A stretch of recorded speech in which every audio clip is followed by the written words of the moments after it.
Walang pinalampas si Kim Chiu at Paolo Avellino pag ang pag-uusapan ang kanilang jogging routine. Makikita sa social ni Paolo Avellino ang pag-post kasama si Kim Chiu, kung saan ay nag-jogging ito sa Canada. Pansin ko din na first time mag-post si Paolo with Kim na nag-jogging at siya mismo ang may hawak pa ng camera. Sobrang nakakakilig talaga ang dalawa. Ang chemistry nila talaga namang napakalakas.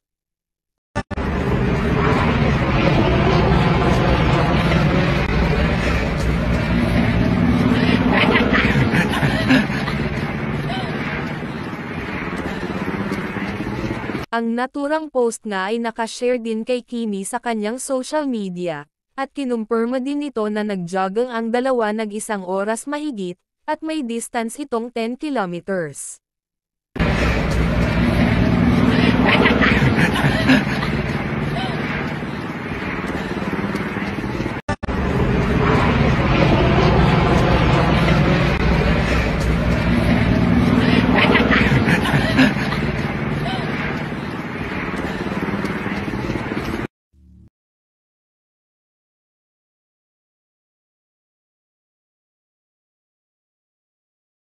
Samantala, matatandaan na nagkaroon ng interview si Kim Chiu at Paolo Avellino sa RUG with MJ Felipe, kung saan, matapos ang kanilang interview ay pinakita nito ang mga cake na kanilang dinidesign, at makikita maririnig nga na sinabi ni Paolo mismo kay Kimi na ang isang cake ay maganda katulad daw kay Kim Chiu. Talaga namang unti-unti nang pinapakita ni Paolo na talagang may relasyon na sila, at mapapansin din nang makarating sila sa Canada, kung paano hawakan ni Kimi si Paolo.